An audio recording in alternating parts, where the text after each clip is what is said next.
Petrograd, 1917. A city ripping itself apart. Tsar Nicholas II has abdicated. Mobs are dragging aristocrats from their homes. And on the Palace Embankment, along the gray-green sweep of the Neva River, stands the Vladimir Palace, an Italianate mansion of cream-colored stone that once hosted the most extravagant parties in the Russian Empire. The palace is empty now. Its owners have fled. But deep inside, behind a concealed panel within a hidden vault, sits a tiara made of 15 interlocking diamond circles, each one hung with a single baroque pearl drop that sways like a frozen teardrop. A man walks in. He isn't military. He isn't Bolshevik. He's a well-connected English antiques dealer named Albert Henry Stopford, and he's about to pull off one of the most audacious jewel heists of the 20th century. Not for himself, but for a Grand Duchess in exile and, eventually, for the British crown. He finds the vault. He opens it. He takes the tiara and a significant cache of other pieces, puts them in ordinary luggage, and walks back out into the chaos of a collapsing empire. No shots fired, no alarms, just a man with a bag and nerve you couldn't buy. Years later, Queen Mary purchased that tiara. Today, the Windsor women still wear it, and the story of how it got from a vault in revolutionary Russia to Buckingham Palace is, honestly, better than most spy movies. Because every word of it is true. But here's the thing. The spy isn't the real protagonist of this story. The real protagonist is a grandmother with ice in her veins and a plan nobody saw coming. We'll get to her. First, the jewel. The Vladimir tiara was born around 1874 in the workshops of C.E. Bolin, the Swedish origin firm that served as official jeweler to the Russian imperial court. It was commissioned to celebrate the marriage of Grand Duke Vladimir Alexandrovich, third son of Tsar Alexander II, to a German princess named Marie of Mecklenburg-Schwerin, who became Grand Duchess Maria Pavlovna the moment she entered the Romanov family. And what Bolin created for her wasn't just a piece of jewelry. It was architecture. 15 interlocking circles composed of brilliant and rose-cut diamonds set in gold and silver mounts, overlapping in a lattice pattern that looks like someone froze a garden trellis mid-sparkle and hung dewdrops from it. From the base of each circle hangs a single baroque pearl pendant. The whole thing is simultaneously delicate and structurally ambitious, like a bridge made of light. And one critical detail that'll matter enormously later. Those pearl drops aren't permanently fixed. They attach via small hooks and pins. They can be removed, replaced, swapped for something else entirely. Remember that. Now, the woman who wore it. Grand Duchess Maria Pavlovna was born in 1854, a German princess of respectable but middling lineage, who married into the most extravagant dynasty on earth, and decided she wasn't going to be a footnote. She was sharp, politically astute, socially ruthless. She and Grand Duke Vladimir turned the Vladimir Palace into something that made the official imperial residence look almost quaint by comparison. A rival court, glittering and deliberate, that drew the most powerful names in Russian society away from the Tsar's table and toward theirs. The rivalry was real, and it was personal. Empress Alexandra, Tsar Nicholas II's wife, was shy, deeply religious, suspicious of outsiders, and spectacularly bad at the social performance that Russian court life demanded. She hated balls. She distrusted the aristocracy. She retreated into her private apartments with her hemophiliac son and her mystical advisors, and left a vacuum at the center of Petersburg's social world. Maria Pavlovna filled it with relish. While the Empress prayed, the Grand Duchess entertained. While Alexandra canceled state dinners, Maria Pavlovna threw parties so lavish they became diplomatic events in their own right. Hundreds of guests, menus that ran to a dozen courses, rooms dripping with flowers and candlelight, and at the center of it all, the Grand Duchess herself, wearing whichever combination of diamonds, sapphires, and pearls would make the most unmistakable statement about who really commanded the room. The Vladimir tiara was her crown. Not officially, but everyone understood. Foreign ambassadors knew that an invitation to the Vladimir Palace meant more access, more influence, and, frankly, better food than an evening at the Alexander Palace. The Grand Duchess spoke French, German, English, and Russian. The Empress barely spoke Russian at all and addressed the court in English, which half of them resented.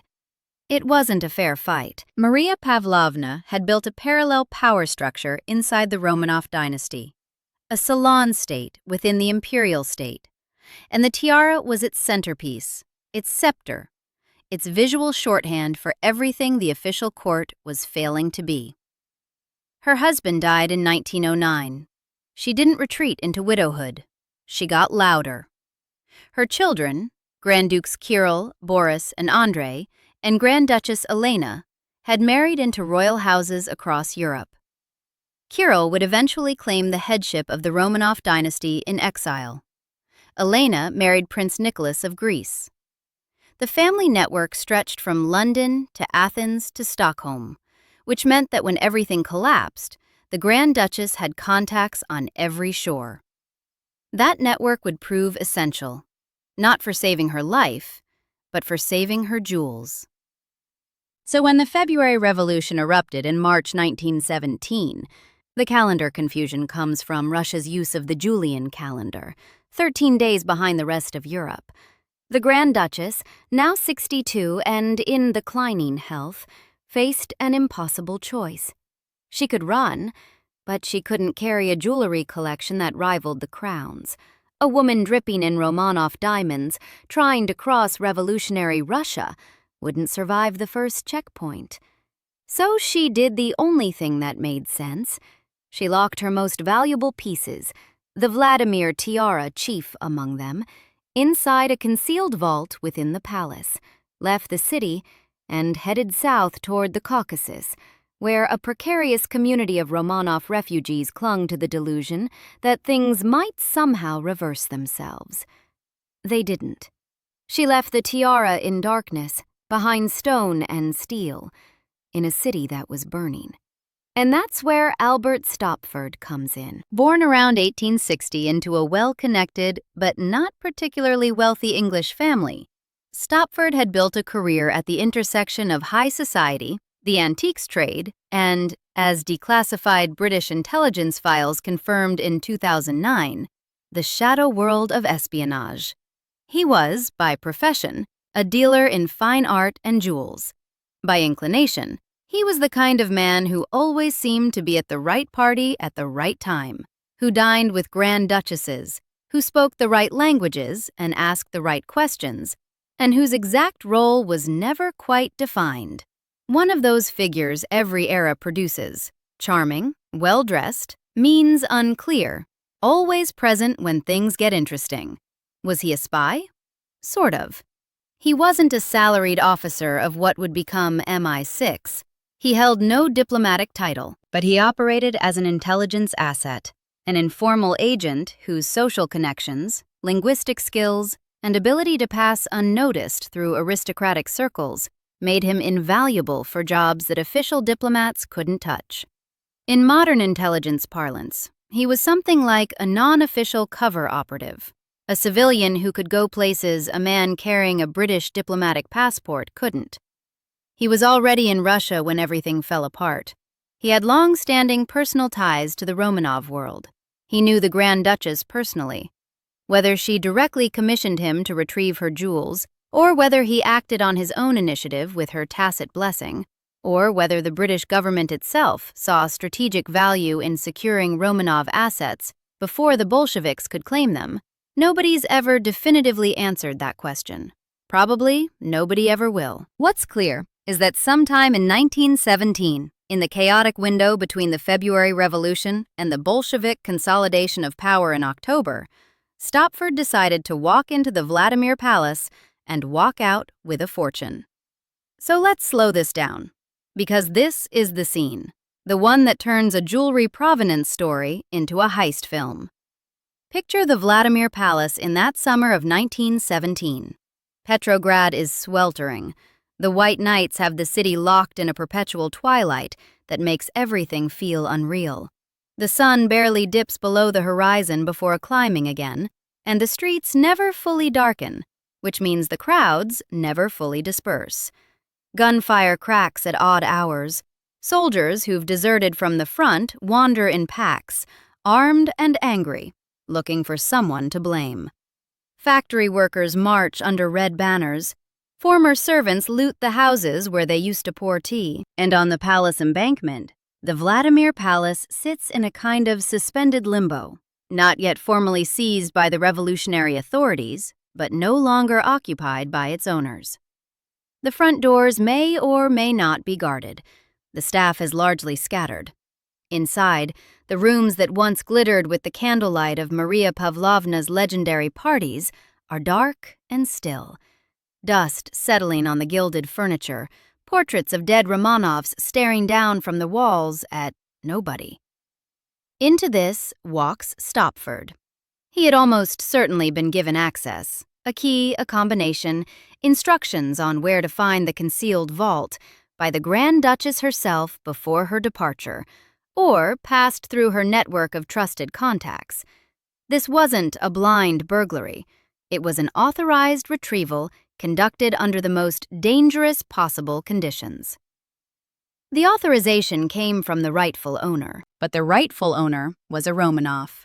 And in the summer of 1917, Romanov authorization wasn't exactly a shield against a bullet.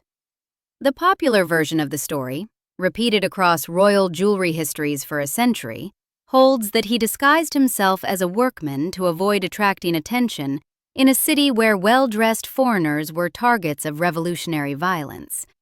Some accounts describe him carrying the jewels out in a plain Gladstone bag, the kind of container a laborer might carry without raising an eyebrow. Think about the logic of that. An Englishman in a fine suit, walking out of a Romanov palace on the Palace Embankment in the summer of 1917. He'd have been stopped before he reached the river, questioned, searched, possibly beaten or shot, depending on who stopped him and how drunk they were. But a worker carrying a bag? Invisible. That was the genius of it. Not elaborate tradecraft, not forged documents or bribed guards, just the simple, lethal understanding that nobody looks twice at a man who looks like he belongs. The same principle that gets a plumber past a security desk in a modern office building got Stopford past whatever sentries, if any, stood between him and a vault full of Romanov diamonds. He found it, he opened it, and inside, the Vladimir tiara, along with a significant number of other pieces from the Grand Duchess's legendary collection. Pieces that had been worn at events where czars kissed cheeks, and empresses compared brooches, and the entire glittering machinery of Imperial Russia performed its ancient rituals. All of it, sitting in darkness, waiting. Stopford packed them, carefully, quickly, without ceremony, into whatever ordinary luggage he'd brought with him. Then he closed the vault, left the room, walked back through the empty corridors of a palace that had once held 300 guests for dinner, and stepped out onto the Palace Embankment. Whether the disguise detail is precisely accurate or has been burnished by decades of retelling is genuinely hard to confirm. Stopford never wrote a memoir, never gave an interview, never sought credit for what he'd done. The details come from later retellings by people connected to the Romanov family and the British court, filtered through the inevitable distortion of oral history. He was the kind of operative who understood that the best intelligence work is the kind nobody ever talks about. But the outcome isn't disputed. He got in, he got the jewels, he got out. The route the jewels took after that? Almost certainly through the British Embassy in Petrograd, which maintained diplomatic bag privileges, materials that could be sent out of the country without inspection by Russian authorities, even revolutionary ones. Diplomatic pouches were sacrosanct under international law. If Stopford was operating with any degree of coordination with the embassy, and given his confirmed intelligence connections, that seems highly probable, the jewels could have been dispatched to London or routed through Scandinavia. Stockholm and Copenhagen were both active waypoints for intelligence operations, refugee movements, and, apparently, jewelry smuggling. Think about that contrast for a second. One moment, the tiara is locked in a vault in a palace on the Neva, in a city where the old world is being violently dismantled. The next, it's invisible cargo, moving through diplomatic channels across a continent at war with itself. A piece of jewelry that had been worn at balls attended by czars is now contraband, wrapped in cotton, tucked inside a courier's bag somewhere between Petrograd and London. And while the tiara was making its silent journey west, the Grand Duchess was enduring a far more harrowing one. She'd retreated to the Caucasus, where the remaining Romanovs watched the Russian Civil War close in around them. Several would be murdered. Others escaped by the narrowest of margins. Maria Pavlovna was among the very last Romanovs to leave Russian soil, evacuated from the Black Sea port of Novorossiysk in February 1920, one of the final embarkation points for White Russian refugees fleeing the advancing Red Army. She was 65, exhausted, seriously ill. She made her way first to Venice, then to France. Everything she'd known was gone. Her palace, her position, her country, the entire social universe that had orbited around her for half a century. The balls, the rivalries, the 300 guest dinners, the careful wars of precedence fought with diamonds and seating charts. All of it dissolved. But her jewels, thanks to Stopford, had preceded her to safety. They'd been waiting for her in the West, the only tangible remnants of a life that no longer existed. She barely had time to hold them. Grand Duchess Maria Pavlovna died on September 6, 1920, at Contrexeville, a spa town in the Vosges Mountains of northeastern France. She was 66. She'd been in exile for barely 7 months. Her death triggered one question that would change everything. What happens to the jewelry now? The answer walked in wearing a hat and an expression that could freeze a river. Queen Mary. Born Victoria Mary Augusta Louise Olga Pauline Claudine Agnes in 1867, but known to her family simply as May, after her birth month. Queen consort since George V's accession in 1910. Formidable, disciplined, possessed of a ramrod posture and an unblinking gaze that made cabinet ministers squirm. And she was, not incidentally, a cousin by marriage to virtually every royal house in Europe, including the Romanovs.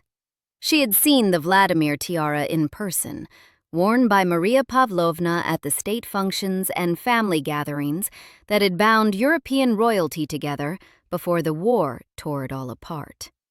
She knew exactly what the collection contained, and now it was for sale. The Grand Duchess's estate had passed to her 4 surviving children, Grand Dukes Kirill, Boris, and Andrei, and Grand Duchess Elena, who'd married Prince Nicholas of Greece. Like virtually all Romanov exiles scattered across early 1920s Europe, they were broke. The wealth of the Russian imperial family had been denominated almost entirely in land, property, and institutional positions, all confiscated by the Bolsheviks. What remained were portable assets, jewels, some artwork, and the fading goodwill of European relatives who were themselves adjusting to a diminished post-war world. The jewels were the family's entire liquid net worth. They needed to sell. Quickly. In 1921, Queen Mary bought the Vladimir tiara. The terms? Never disclosed. The price? Never announced. The intermediary? Never publicly identified, though some accounts suggest Cartier, which was actively brokering sales of displaced Russian aristocratic jewels during this period, may have served as the discreet go-between. Which of the 4 children led the negotiation, whether they sold as a block, how the proceeds were divided? None of it has ever been made transparent. And that opacity is the whole story. If this had been a clean, market-rate purchase of a jewel with clear legal provenance, there'd be no reason to hide the paperwork. But think about what this transaction actually was. A tiara smuggled out of a revolutionary country by a man connected to British intelligence. The original owner, dead in exile. The sellers, desperate refugees with almost no bargaining power. The buyer, the Queen of England, whose family had failed to save the Romanovs. George V, Queen Mary's husband, was Nicholas II's first cousin and near-identical physical double. The Tsar had been murdered with his wife and 5 children in a basement in Yekaterinburg in July 1918, partly because the British government withdrew an earlier offer of asylum, fearing socialist backlash at home. That blood guilt hung over everything. For Queen Mary to be seen bargaining over Romanov jewels at what were almost certainly distressed sale prices would have been a catastrophe. So the details got buried. The tiara simply appeared in the British royal collection, as though it had always been there. But what Mary did next is what separates a buyer from a strategist. She already had something most people didn't know about: the Cambridge emeralds. These were a collection of cabochon emeralds that had come to her through a wonderfully convoluted chain of inheritance from her grandmother, Princess Augusta of Hesse Castle, who'd married the Duke of Cambridge, Queen Victoria's uncle. Augusta had accumulated an extraordinary personal collection of jewels over her long life, and when she died in 1889, the gems passed through the family until they reached Mary. They were beautiful stones, deep green, rich. But they were sitting in old settings, not doing much of anything, just sitting in boxes, essentially. Dynastic capital earning no interest. Mary saw a connection nobody else would have made. She commissioned the set of 15 cabochon emerald drop pendants, cut from the Cambridge collection, and had them fitted with the same hook and pin mechanism as the Vladimir tiara's original baroque pearls. 1 tiara, 2 entirely different identities. Pearls for luminosity, emeralds for drama. Same frame, swap the drops, and you've got what is essentially 2 completely different jewels. It was brilliant. And it was something else, too, a quiet, unmistakable act of rebranding. The pearl drops were Romanov. The emerald drops were Windsor. Every time Mary wore the tiara with those green stones, she was silently asserting ownership. This isn't a Russian jewel anymore. It's mine.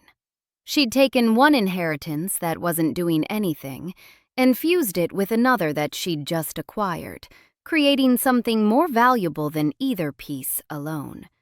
That's not collecting. That's portfolio management. Which brings us to the real question.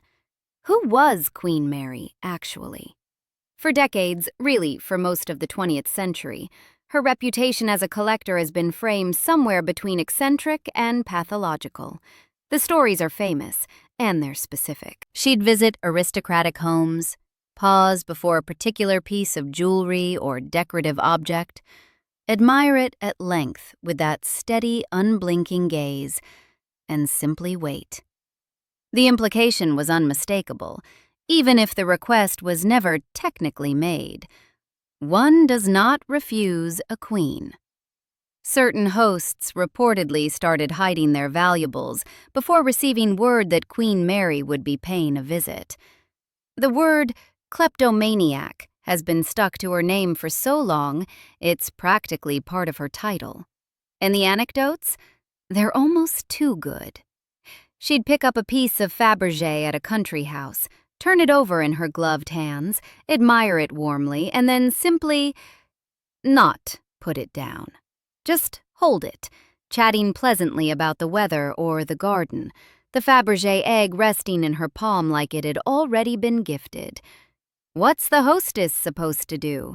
Ask the Queen of England to put down her egg? She'd compliment a brooch being worn by a duchess so persistently and so pointedly. What a beautiful piece! What remarkable stones! Wherever did you find it? I've never seen anything quite like it. That the Duchess felt she had no choice but to unpin it from her own chest and hand it over with a tight smile.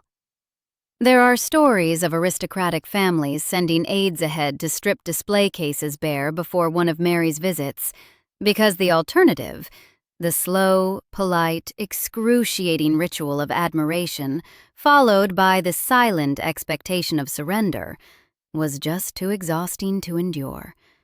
Whether every single one of these stories is perfectly true doesn't matter. The pattern was real enough to become legend. Prim, dotty, a magpie grandmother who liked shiny things. Except that framing is completely wrong. Look at the timing. The 1920s represented the single greatest dislocation in European aristocratic wealth in modern history. The Russian Empire had collapsed. The Austro-Hungarian Empire was gone. The German Empire was finished. The Ottoman Empire dissolved. Across Europe, the families that had held jewelry collections for centuries were suddenly refugees, exiles, or simply impoverished nobles with inheritance tax bills they couldn't pay. Centuries of accumulated treasure hit the market all at once. It was a once-in-history fire sale, the kind of market condition that comes along maybe once every 500 years, if that. And Queen Mary bought everything she could get her hands on. Not randomly, not compulsively, strategically. She was building a dynastic asset, a jewelry collection that would serve the British crown for generations.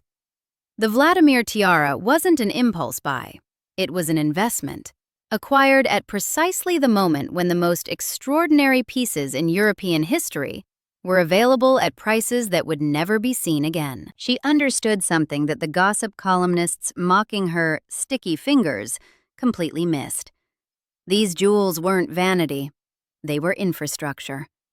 They were the visual language of monarchy itself, the physical vocabulary of power and legitimacy that a queen needed every time she walked into a state banquet or received a foreign head of state. Without them, you're just a woman in a nice dress. With them, you're the embodiment of 1,000 years of continuity. If the British Crown didn't acquire them, they'd disappear into private collections, be broken up by dealers, or simply vanish. The stones pried from their settings and sold individually. The craftsmanship of centuries destroyed for scrap value. She was, in essence, a private equity collector operating during a once-in-a-century market dislocation. And the collection she built, piece by calculated piece, purchase by strategic purchase, and yes, sometimes through the sheer social pressure of being a queen who admired things very loudly, is the collection the Windsors still rely on today. Every state banquet, every coronation, every Christmas broadcast. The visual authority of the British monarchy is wearing Mary's handiwork. The magpie grandmother. Right. Queen Elizabeth II wore the Vladimir tiara regularly. It was one of her most frequently chosen pieces for state banquets and official portraits, sometimes with the original Romanov pearls, sometimes with those Cambridge emeralds Mary had so shrewdly added. Elizabeth wore it so often and with such effortless authority that most people assumed it had been in the British collection for centuries.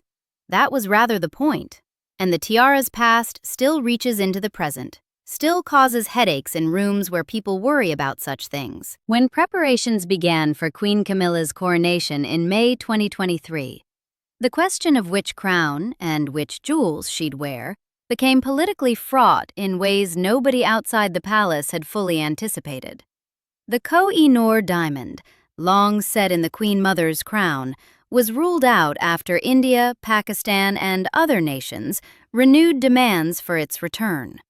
The sensitivity around contested jewels, around gems with complicated provenance and colonial or imperial histories, shaped every decision.